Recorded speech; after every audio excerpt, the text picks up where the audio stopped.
never lived in fear of crime until now. I've been the victim of 2 subway crimes in 2021. Now, I live in constant fear.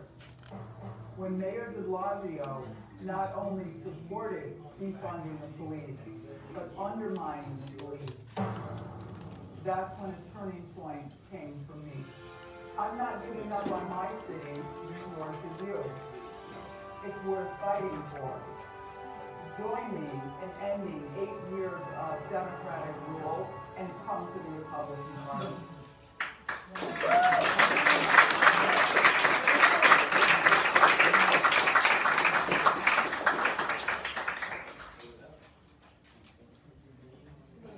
If anybody wants to share that video, I can give it to you. My brother helped me produce it. Without any further ado, I want to introduce Curtis Sliwa. He is the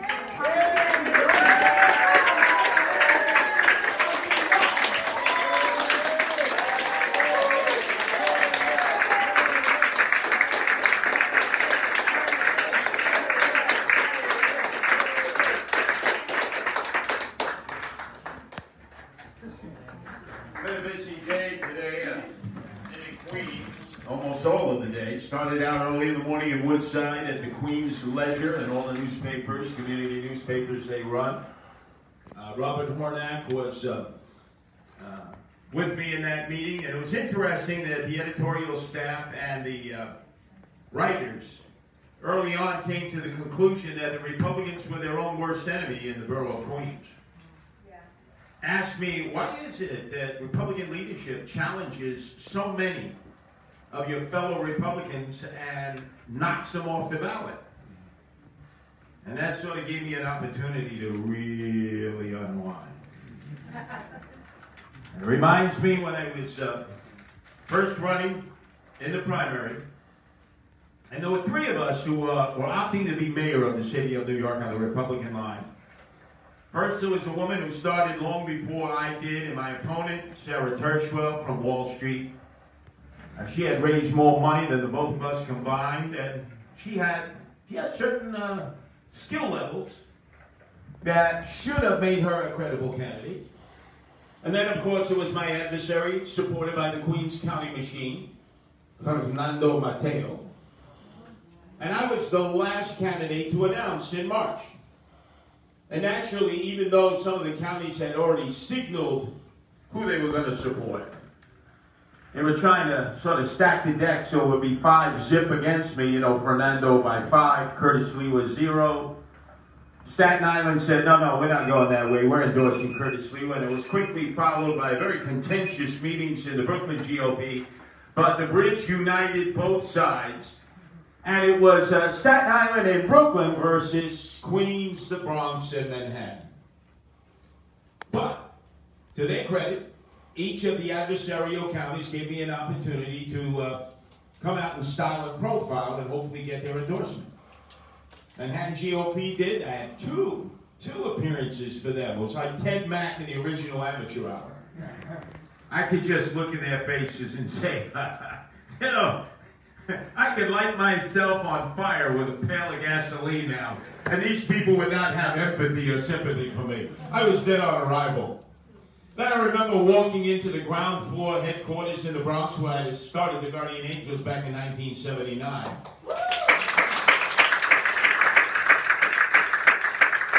And the patronage appointees were mad-dogging me and eye-fornicating me, and I was saying, you gotta do better than that.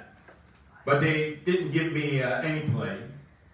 The last county to actually give me a review was Queens County. And they vacillated and they hesitated. They said, Curtis, would you be available at 1 o'clock in the morning? I said, sure. They said, well, it might have to be 1:45 in the morning. No problem. Nah, we're going to make it a little easier for you, 10:45 at night. Hey, let's do it. Finally, they settled on 10 o'clock at night. And as you know, in these Zoom conferences, it's like the Brady Bunch. So they're all up there, they're all mad-dogging me, they're all bulldogs, right? You can tell. They didn't like me, and quite frankly, I didn't like them.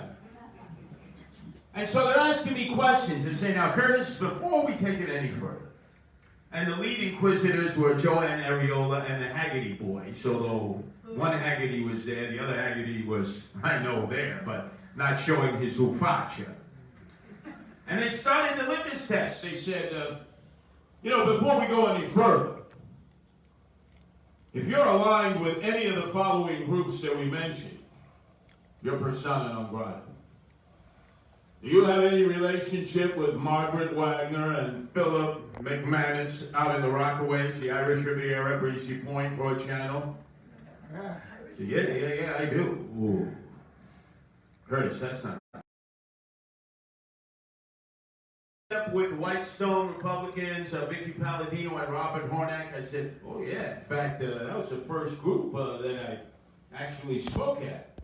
And finally, are you aligned with the Central Republican? I did not get their endorsement. But it didn't matter, because the soul of Queens County was out there fighting for the saving of our city.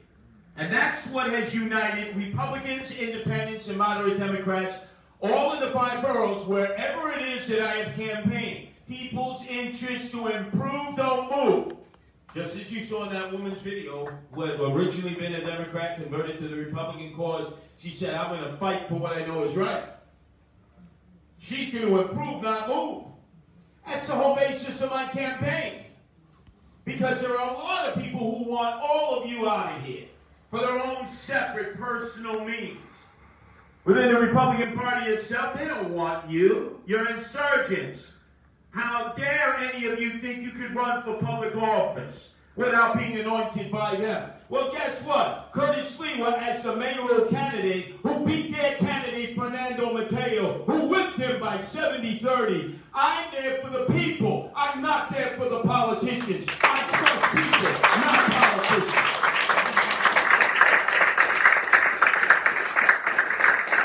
How dare they knock off 32 candidates in Queens alone, who against all odds went out in the pandemic, got signatures. Many of you got the signatures for them.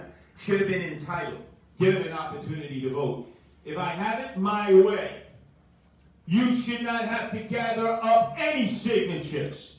Any man or woman who's an American citizen should have the right to run for public office. Not based on your wealth, not based on money, or the number of signatures you gather. What are we afraid of? I'm for more free speech. You're opposed to hate speech? Nobody likes hate speech, but the way you address hate speech is by supporting more free speech. You don't like certain statutes?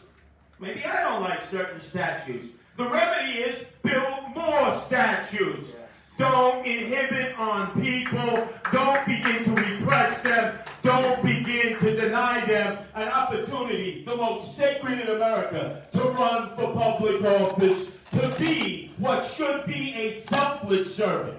Not a servant that gets wine, dined, and pocket lined for the benefit of themselves and their cronies, but a public servant who does selfless service to help their community, not just Republicans, but Independents, Democrats, oh yeah, the AOC, all our crazy sector of the DSA and the Justice Warriors, and all Americans, because we are united by this flag. We are united by our national anthem. We are united by our Pledge of Allegiance. And I'm telling you, I've got 3 sons in the public school system. Anthony in public high school, Carter in junior high school, Hunter in public elementary school. And I want them doing the Pledge of Allegiance. I want them singing the national anthem. I want them learning American history. I don't want them being taught critical race theory that divides Americans.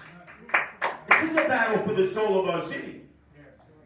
This is a battle for the traditions handed down by our parents and grandparents.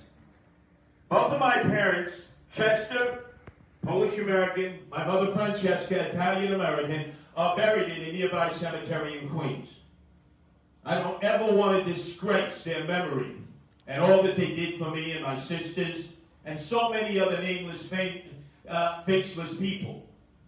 I want to be able to go out there and add to what they did to make this a great city, to make this a great country. And I know that each and every night, some of you are cheating.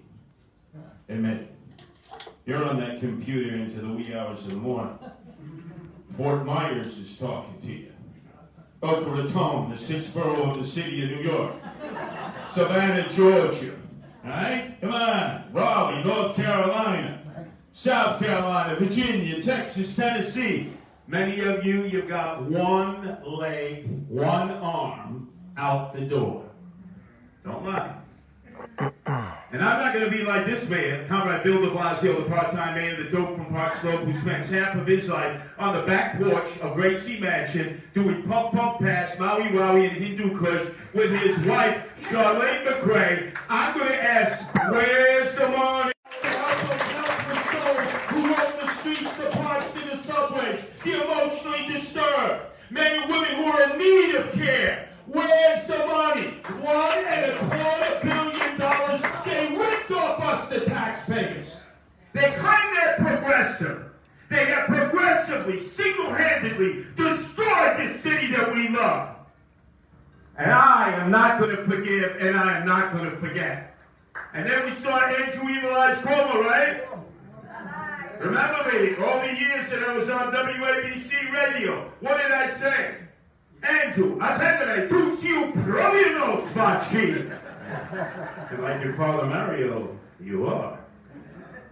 Here it is, Cuomo, de Blasio. And who makes it the trio? Eric Adams. Eric Adams, 2.0 de Blasio, 2.0 Cuomo, has already anointed himself the Mashiach. I'm surprised he didn't come in here, carry the Torah, and dance the horror. Oh, he's the Mashiach. He's the new face of the Democratic Party. I've seen that face before, pal. It ain't new. It's the same old, same old.